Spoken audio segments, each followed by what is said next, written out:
We have the pleasure of having Joe and Gwinnett Papovich as the folks who will share their faith journey. And if you've been around for a while, you know that this is the 5th consecutive summer that we've had this particular series. And it's always been a much anticipated experience in the Sunday morning experience during the month of August. Before I go further in introducing the Papoviches, I'd like you to join me in a brief word of prayer, please. Merciful and loving God, we come to you this morning with thanks for your goodness and mercy, even when times are difficult. We are especially grateful, Lord, that our DCPC leadership team has flexibly guided us through a trying season of health concerns and ever-changing guidelines. As the world around us seems to spin out of control, we turn to you, Lord, seeking your wisdom daily and praying that decision makers at all levels, in all communities around the world, will be guided by truth and empathy. For each of us, God, individually, we pray that you will grant us the peace to know your presence in our everyday lives, that we may know you as our constant companion in times of loneliness, our gladness in times of suffering, and our sure hope in times of uncertainty. And God, we are truly thankful for the DCPC members who have stepped forward to share their faith journeys with us this month.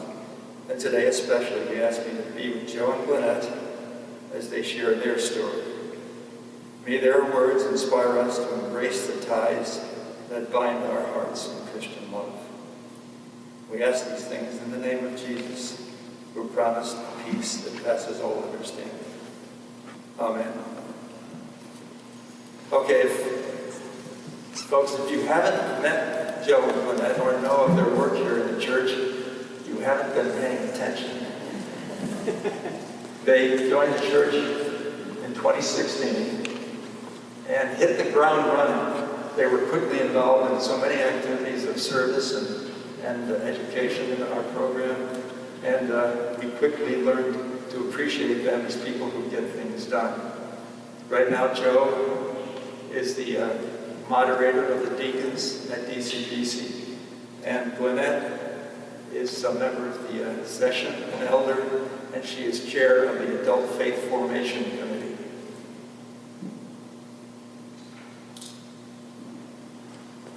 The first thing that they gave me in terms of notes about them was that they were college sweethearts in Pennsylvania at a wonderful institution called Susquehanna University.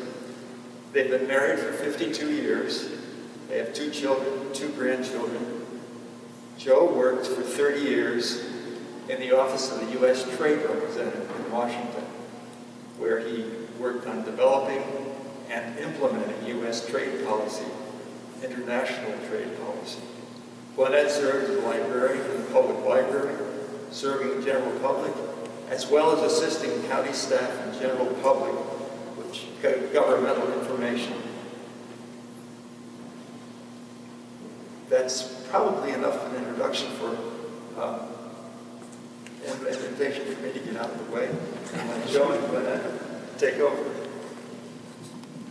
Welcome and thank you.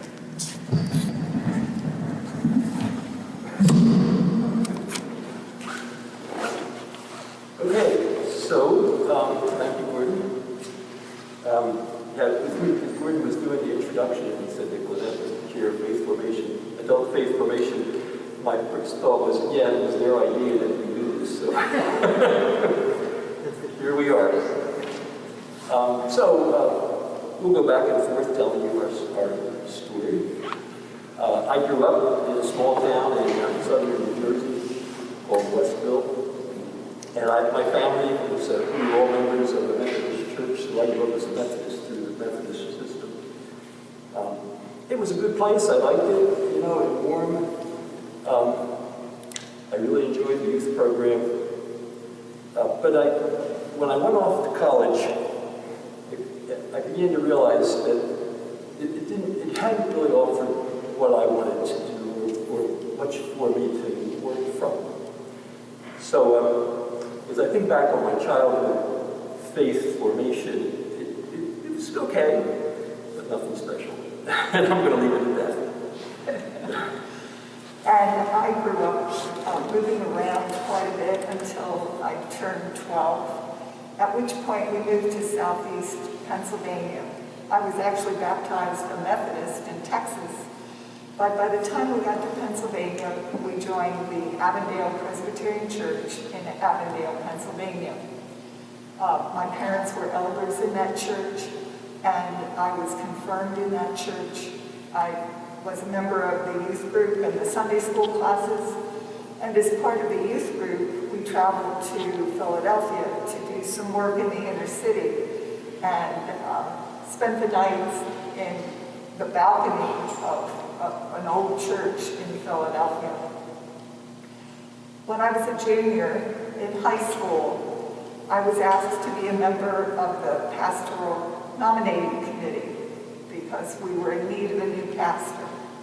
And as part of that process, we hired, or we called, the Reverend Bill Alter, to our church. And his name will appear several times in our journey story. So I'll let you talk about college. So part of my comments about church not being anything too special leads on to the next phase. So we both attend Susquehanna University in central Pennsylvania, a Lutheran institution. And it shared something with Davidson College in those days. It was co-ed, that's not something it shared, but what it did share was the concept of mandatory chapel. Required to go to chapel 3 times a week. And it reinforced for me that there was little about religion that spoke to me. Because I thought about being forced to go to chapel, anyway.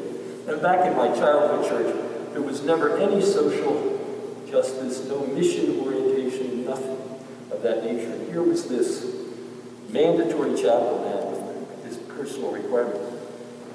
But then as we worked our way, Susquehanna also had a mandatory 9 credits of religion requirement. And it was in a religion course on Christian ethics, and then another one on Christianity and American life, that I began to realize there was a whole other part of Christianity that had been completely left out of my life up to this point. And it was the notion of being active in society. We just weren't that way in my Methodist church, and this notion of mandatory chapel reinforced that.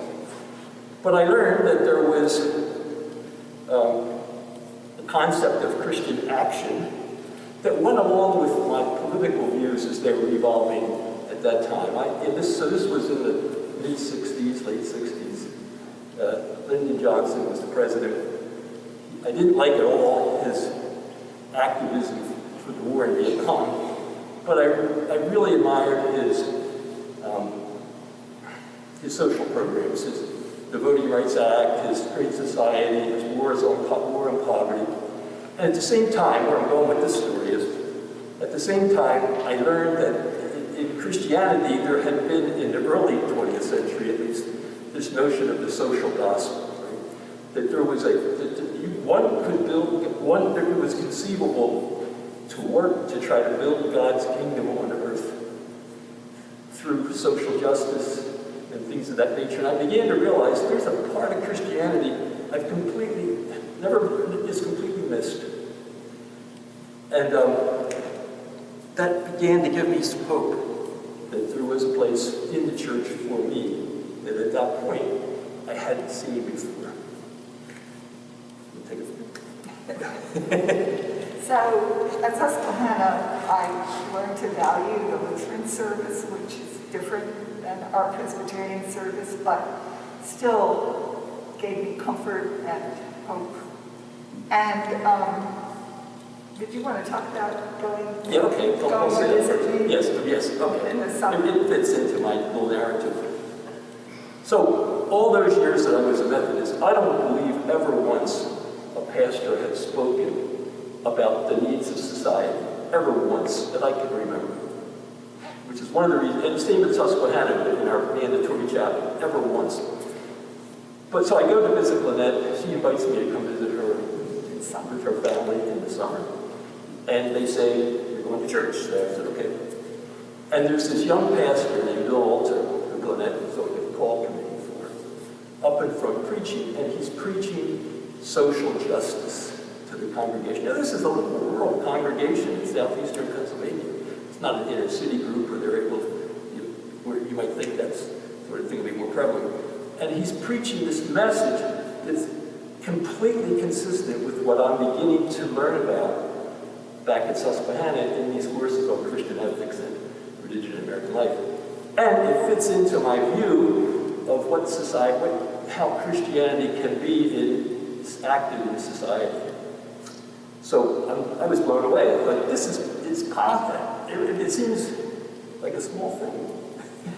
But I was blown away and just immediately felt almost in love, you could say, with this young pastor preaching.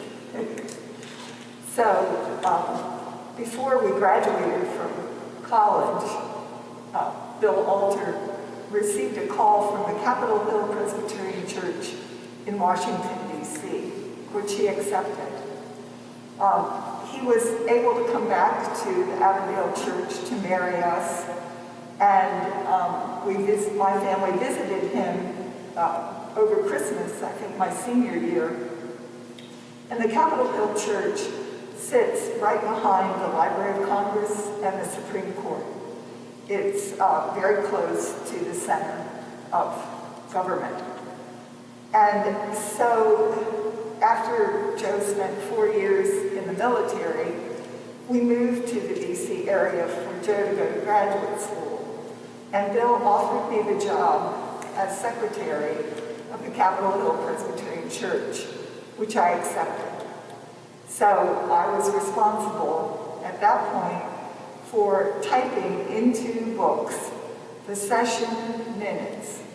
Now in those days, the books were big, bound. You had a clasp that you pulled out. The pages are numbered, so you can't make a mistake. And I was doing this at a time where there weren't computers. All I had was a typewriter. So I used to take a deep breath and put the paper in and start typing, which was very unnerving. But I enjoyed being the secretary there. It was a small congregation. At the point we were there in the 70s, people had begun to move out of the city. So the congregation was small, the building was large. So I worked for a year there, and then Joe started working for the government, and I resigned from that position, but we were still members at that church. In fact, I was elected to the session and became clerk of the session, so that I no longer had to type the minutes, I could just hand them in, which was a great relief. So, let's see. Oh, I was also, when I was secretary, we had a vault, a huge vault, where the church had been formed in the 1800s, 1864, and so all of these records were in this vault, these big bound books. And when I was secretary, I was part of the team that packed them up to send them to the Philadelphia Historical Society so that they would be there and be protected forever. So that was really, it was a really interesting project. I felt good about doing that. So we moved out of the oh, go ahead. So, as I said a few minutes ago, this pastor, Bill Alter, had motivated me, and here he is preaching in a small church about social justice issues, but it is a small church in rural Pennsylvania.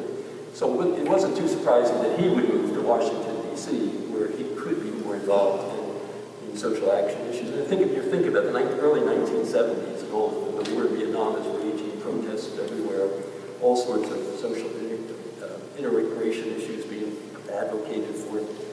And so one of the things that was fun for us, for me, and I think you too, for being in that church was that it was right in the center of all the action that was taking place in Washington in the early 70s. So that was just a fun place to be.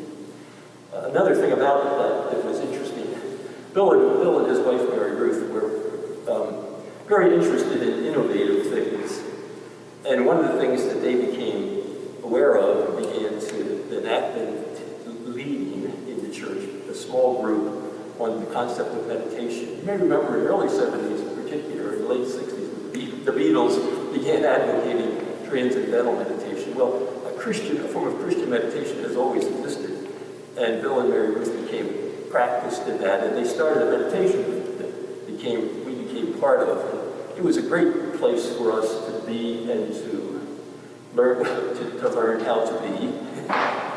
And it was also a nice way to be with a group of people other than just workmates and people like that. So that innovative and interesting aspect of that church was really appealing. And I think that they also were instrumental in diversifying the church, and one of the fun, not only fun, but on Easter, after Easter services on Capitol Hill, all of the churches would gather and march or just parade, baby strollers, balloons, whatever, to a park about, 7 or 8 blocks away. And it was a real community time for us to be with people, not only from our congregation, but from other congregations as well. But I think the meditation group provided community as well as an understanding of how to be quiet and how to listen for God to speak to us rather than to always be talking to Him even in prayer. So for me, the meditation was a really instrumental part of our time at Capitol Hill. Okay. So then we reached a point in our lives where we had a child, and that we did not own a home at that point.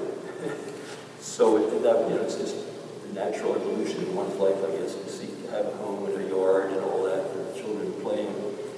So we ended up moving to Virginia, where we could afford to buy a home. We probably would have bought in Maryland, except Maryland had this usury law that, anyway, I won't go into that, but it made it almost impossible for someone of my income to get a mortgage. So Virginia was more freewheeling that way, so we were able to go to Virginia and buy a home. But it was pretty far out. It was out in Prince William County, Virginia. We purchased a home there. But I remember before we left the Capitol Hill Presbyterian Church asking Bill, do you know anybody out there? And he said, yeah, I do. There's a house church that's just been formed out there in this town called Dale City. And I think that you would like that.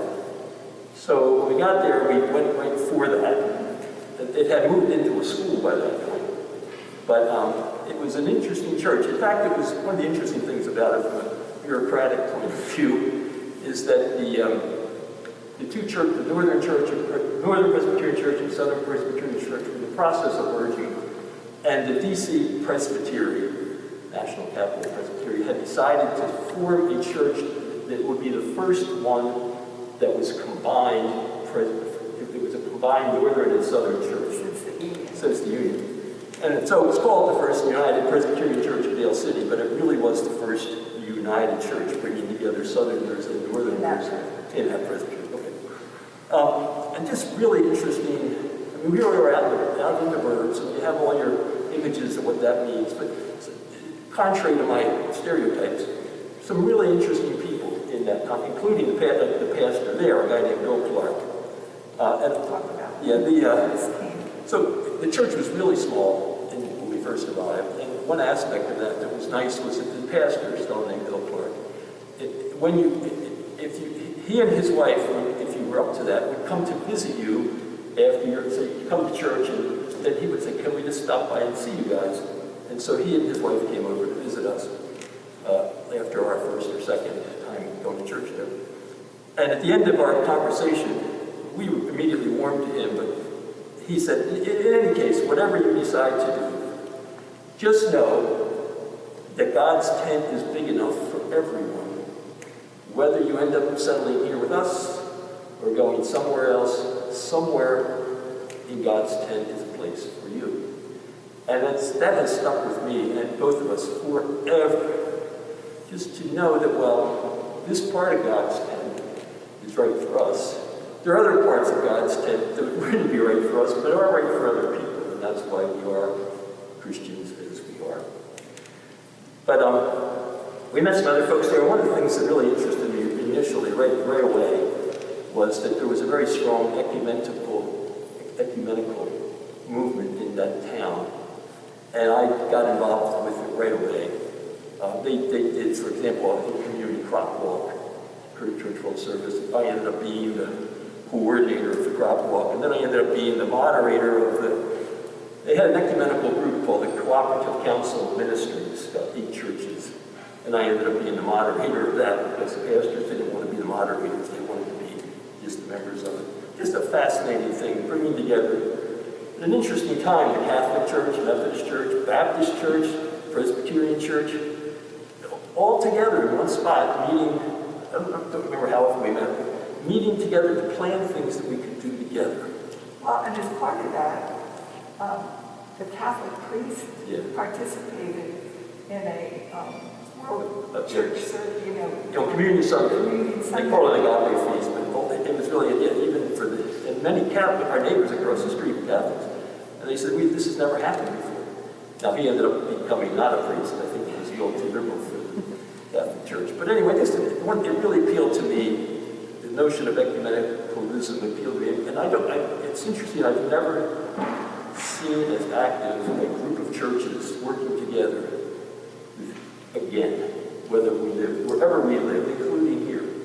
I've never seen that again, where churches actually do come together to do things. Maybe I just missed that here, but it's my observation. Okay.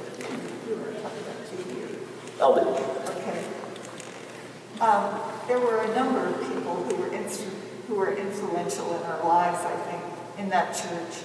And I think Joe will talk about Judy Cornetti in a little bit, but she was part of a prayer group that I was involved in that met on Wednesday mornings. And I think the power of prayer in community is one of the lessons that I learned at Fuxie, DC. But probably the most, and I served on the session there, I was chair of Christian education, but probably the most meaningful thing of all the meaningful things that happened to us in the over 30 years we were there is I became a member of Rhythmic Choir. Now, the director of this choir, her name is Mary Jane Chave. She is a retired Marine Corps officer, I'm not sure what rank. But she had grown up in a church that had a rhythmic choir, and she wanted to start it at Fuxie, DC. So several of us learned the Lord's Prayer, movement to the Lord's Prayer. And from there, the group grew to probably be, I don't know, there may have been over 20 of us, men and women. The funniest story that I think about one of our members is that we were in a church building at this time, and the back of the chancel area was brick. Now, the bricks were recessed a bit. The mortar was not flush with the brick. And at Christmas, Mary Jane wanted to do silhouettes of Joseph, Mary and the manger that were big. And she wanted permission from Property and Grounds to put some kind of a nail or something in the mortar. And they said, absolutely not. You may not do that. So she accepted that, but that Sunday, Dick Crane, who was the head of Property and Grounds at the time, was ushering. And lo and behold, when he walked into the church on Sunday morning, the figures were up on the chancel. When he was doing the offering, bringing the offering forward, he almost tripped, trying to figure out how did she put those up. And what she had done was put a tension, with like a coat hanger between, that were held between, in the mortar, but not entering the mortar, but just sprung there. And consequently, I learned from that you can stay within the rules and still accomplish what you want. And lo and behold, Dick Crane joined the Rhythmic Choir and was a member for a number of years. The choirs grew. We had a youth choir that my son and daughter were both members of, and eventually, as the kids got older, juniors and seniors in high school, they joined the senior group. So it was meaningful to me to be a part of that group with my son. And every Easter I probably was with that group for over 10 years. And every Easter, we did a song called He's Alive that became so meaningful, not only I think to the choir, but to the church as a whole. So I learned that there are many ways to praise God at Tuxie, BC, and that movement became very important to me. Okay, so one of the things that I've always struggled with, and I think I've kind of suggested that about you being a childhood, and well, anyway, one of the things I've always struggled with is the notion of my faith, okay? Concept of doubt, but maybe more importantly, the concept of an active relationship with God. So if you're just thinking about what I've said to you so far, you've heard me say anything having to do with mission and social justice, good. Okay? Anything having to do with whatever else there is, not sure. And that's true. That's an accurate description of where I certainly was up to the point that we came to this church. And we met this woman named Judy Cornetti. And both of us got to know her really well. We still are close to her, who was just brimming over with God, the joy of God, and the strength of faith, and the power of prayer. Now, normally, given my background, I would be like that kind of person. But she just, you couldn't resist. She just melted, I did, around her. And I began to experience through her and some other people, Mary Jane Chave, Bill Clark, the pastor, and some other people, just how significant prayer can be and how significant having spirituality can be in my life in a way that before that it just didn't seem relevant, or it didn't compute, that kind of thing. So through this woman, Judy, she opened my heart to that, and so she's a huge contributor in my faith journey in that regard. Just a few more words about that church. So we were there for 28 years. We had to do the math that we did as we were thinking about this. So a long time. I've never been in any other church as long as that. So a lot transpired over those years, and our children did grow up in that church. We were this, at one point, we were this middle school youth group leaders. It was a small church. It wasn't like this, but well, maybe 500-600. Big enough, I guess. But anyway, we were the senior junior high youth group leaders another time, as our kids moved up to senior high youth group leaders. Just did all the things that people do as the family grows. But then as a couple things started to happen. First of all, our dear friend Judy moved away, Bill Clark retired, and the church began to change some. In addition, I moved into a capacity, career-wise, that required a lot of travel. And so I was away a fair amount. And I found myself, the sort of key people that I related to in the congregation had moved on. I'm not really able to be that active because I'm traveling all the time.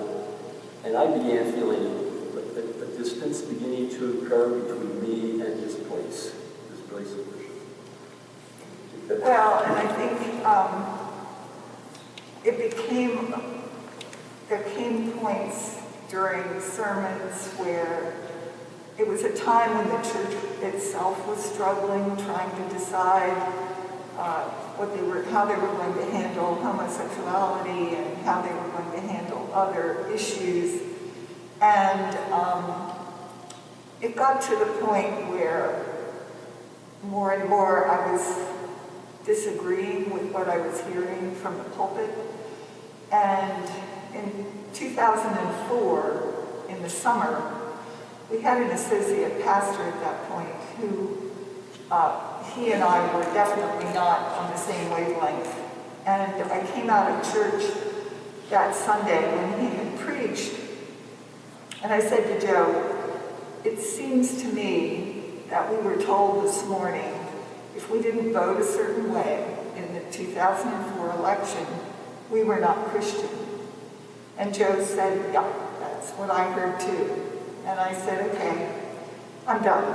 I'm not going to be a member anymore here. And so I went onto the Presbytery's website, and you can do a lot of digging around in terms of how many members of churches, how many members, what their membership looks like. And so we decided we would try to go to the Manassas Presbyterian Church, which was about a 25-minute drive from our home. The church had lost a lot of members when IBM moved out of Manassas, but we went and we felt like we were at home there.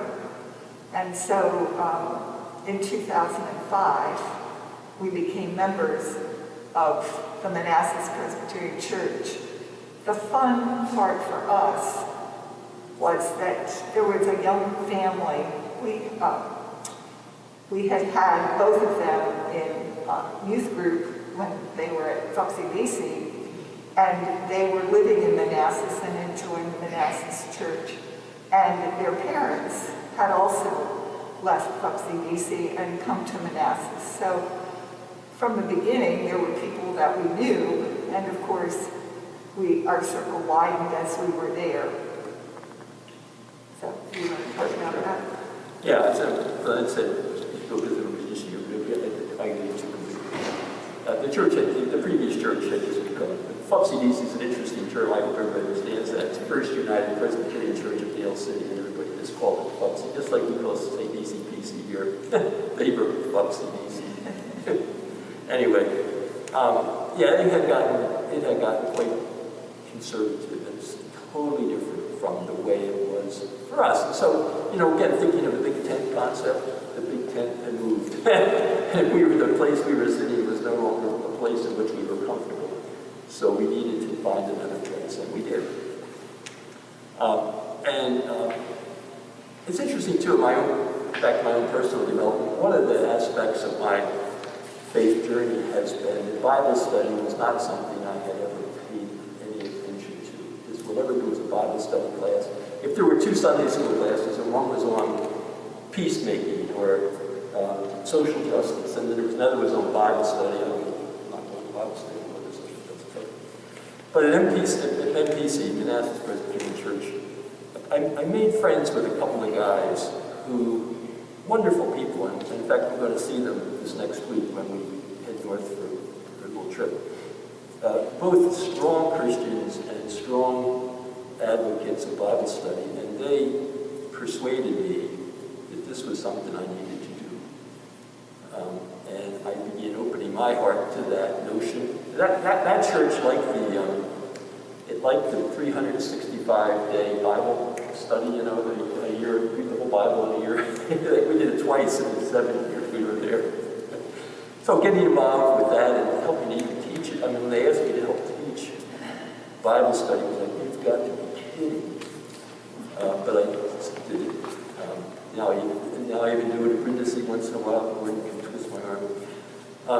But anyway, so a new doors opened for me there. And then the other door that opened there that had not been part of my life for all the years either was Stephen Ministry. So there had been a Stephen Ministry program back in CDC, but I didn't go to where. Yeah, they just started. But they were having a new training class. The program already existed, a new training class, and we decided to give it a try. And one of these guys I referred to a moment ago, named Gene, was one of the leaders of that. And so that made me very comfortable that Gene's one of the leaders, and then that makes me interested because I really like Gene. So Glenn and I took the training, and I had never envisioned myself being a person who could do one-on-one conversation with someone who was really struggling, which is what Stephen Ministry is about. And yet, we did it, and did the training, and then, lo and behold, pretty shortly thereafter, I got what we call care receiver. And I found that so rewarding. I mean, you hate to say it's rewarding because you're dealing with somebody who's struggling, you're trying to help them, but you help yourself doing that sort of thing too. So that was another aspect of moving to this church, was this exposure to this ministry that I had never even contemplated before, but that I'm still doing. Well, I think for me, Stephen Ministry helped so much. I had always been a person that people would confide in, but the Stephen Ministry training was very, very helpful in terms of being able to walk alongside someone and letting God and the Holy Spirit be the director of how things moved and the timing on how things moved. The program involves over 50 hours of training, and the kind of forms that you use in Stephen Ministry as they walk you through the questions, to me, just enlightened so much about the situation. And the other part that is so important for me about Stephen Ministry is the community, because we're responsible to the other Stephen ministers in a group setting to make sure that we are staying on a path that allows the person that we're helping to figure out their own solutions and to gain space to let God and the Holy Spirit work in their lives. So for the 5 years we were in Manassas Presbyterian Church, after we had trained as Stephen ministers, I had several care receivers, all of whom had challenges, but having the Stephen Ministry group that I would report to in terms of how I was doing, just made sure that I was helping that person on a path that gave God room to work in their lives. So Stephen Ministry was vitally important to me, and I think to you as well. And so when we were getting ready to move to this area, we began looking again at churches. This time you were the one who was looking for churches in this area. Okay, before I tell that, I'm going to say one more thing about monastic Presbyterian. I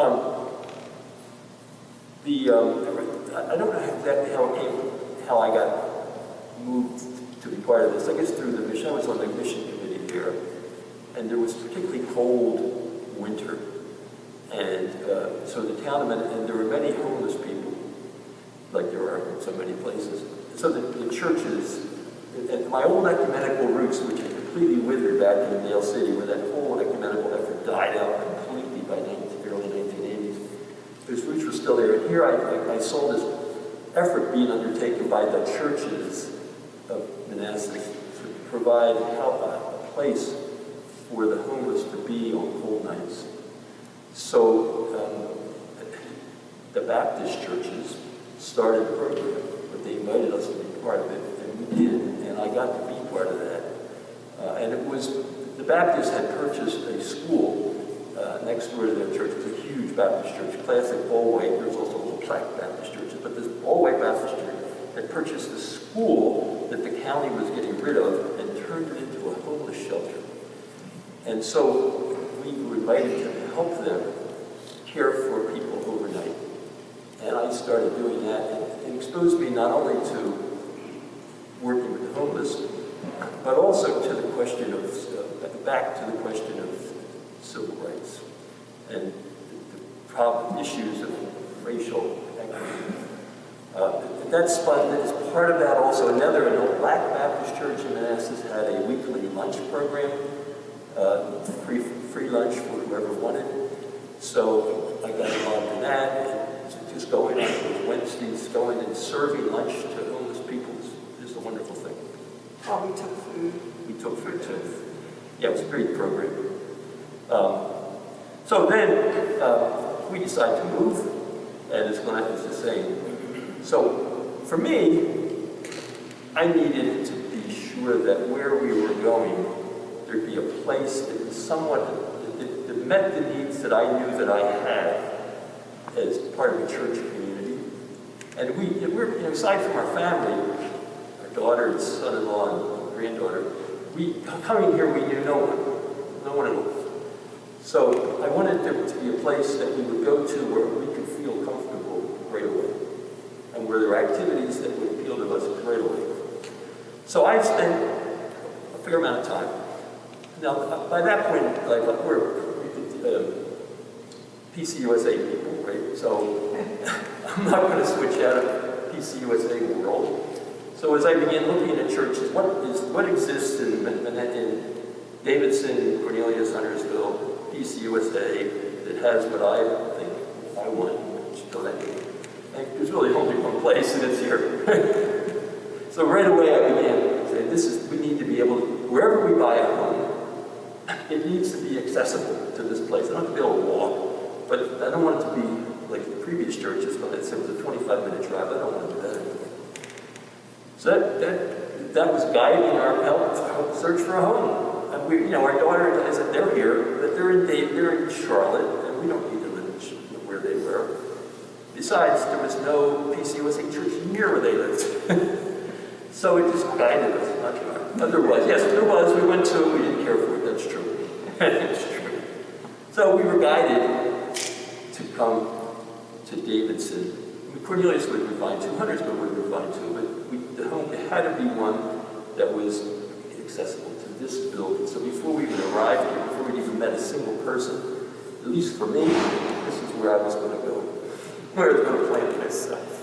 Well, and you had become a part of a group of men at the Manassas Presbyterian Church. Do you want to talk about that? So one of the other things is that when I stopped work, I always enjoyed the camaraderie of other, particularly guys, when I was working, men and women, but it's natural, I guess, to have a group of male friends. And so when I retired, I needed that, and I hunted for it, and I found it back at the Manassas Church. It was a group of men. They met every Saturday morning for breakfast, and I joined that, and it really was important to me. So that too appealed to me. So interestingly, as I was perusing the ECPC website before we moved here, I saw that they had a group that met on Friday mornings at 7 o'clock. And I thought, I am going to be part part of that. I don't know who they are, but I'm going to be part of it. I was disappointed that they didn't start practice. But the first Friday we were here, I went to it, and that became part of my life. Well, it was important for me that this church had a Stephen ministry program because I feel called to be a part of that program. And so knowing that you had this program made it I was sure that this is where we wanted to be. And the first few Sundays that we were here, you all are so welcoming and just made us feel a part of the community just immediately.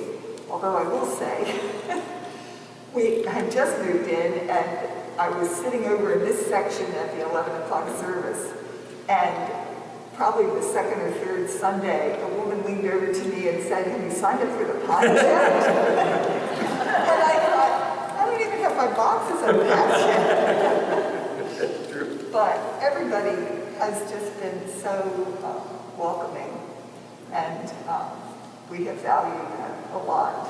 So we've become involved here. Yeah, we have a lot of things. This church has a lot of things that appeal to my. I looked at Jane when I was talking about caring for the homeless.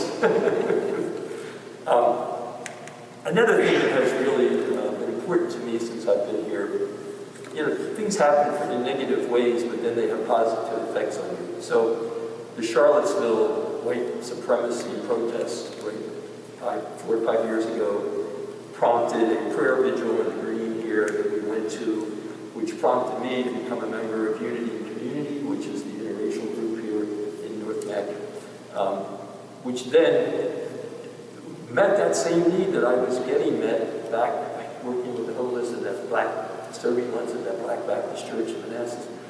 I got to have some Black friends, and that's important to me too, and it has been great that that's been able to happen.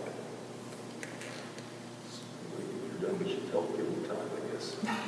We are exactly on time. It was 10:30. About 15 minutes to ask any question.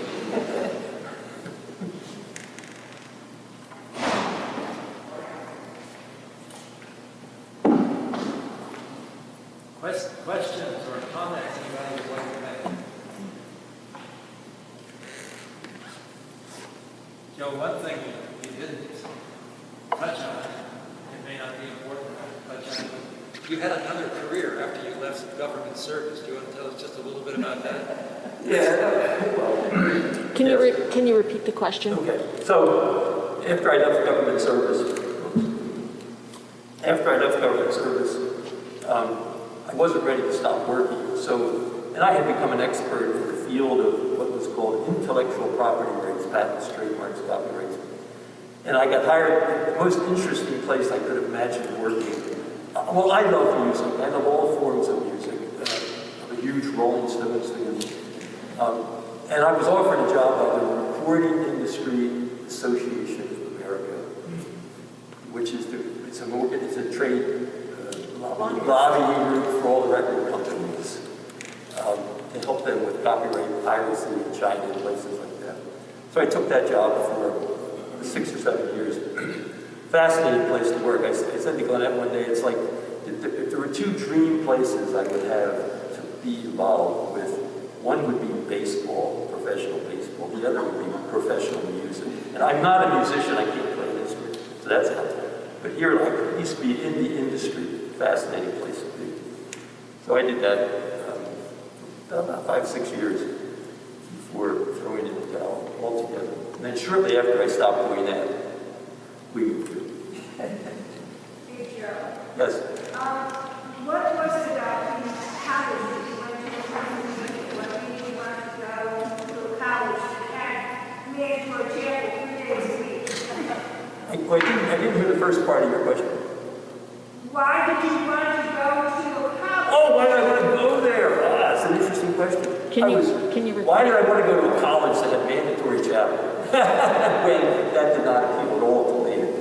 Yeah, I didn't even realize that was the case. I didn't, when you're 16, 17 years old, you don't think all that deeply And at least I didn't.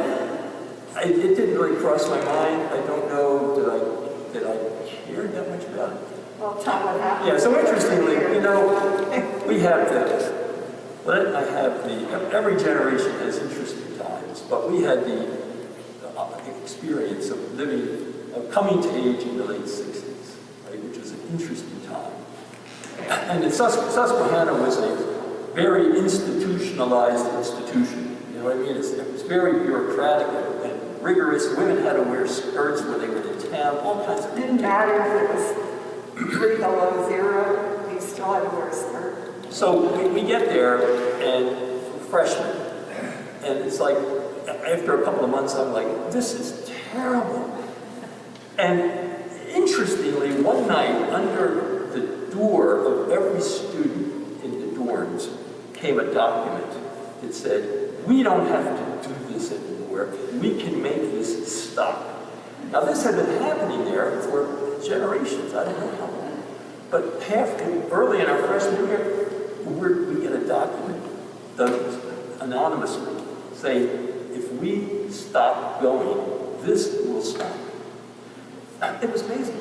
It was like, whoa! So of course I stopped going. Some people went, but it caused the institution, the university, to stop mandatory chapel. Well, they rethought it, and we had a chaplain who I think had retired into that position and was not very inspirational, but they ended up doing programming, and it would happen like maybe every other week on a Wednesday, and over the course of the semester, you had to go to so many programs. You had to hand in your slip, but you could pick and choose. Like an elective. Yes. So, and the speakers were pretty dynamic and interesting. So that's right. But everything changed within 2 years of our arrival. Well, I'd say a year. Within a year, the women no longer. I mean, all these rules about skirts and men wearing ties. And I remember a friend of mine named Dave. Dave wanted beards were prohibited. So Dave decides to grow a beard. And he says to me, they can throw me out or not, but I'm growing a beard. And they didn't throw Dave out. They changed the policy in that beard. So just those kinds of rules that had been, I mean, this is, it's central, north central Pennsylvania, very rural area, very conservative area, even today very conservative. But students coming from all over, the Philadelphia, New York area, to go to school here, New Jersey, to go to school here, who bring with them the changes that are happening back where they live. And together, it was an interesting time to make that not happen.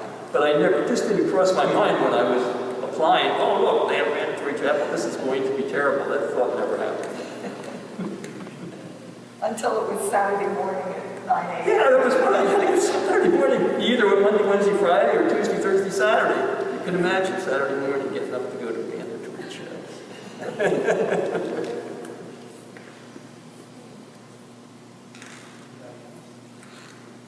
We could squeeze 7 more minutes. Well, maybe they'd like to put the church back. Yeah, you can talk among yourselves. Well, thank you so much. I guess I should be on a microphone and do this. Nothing else to say except thank you.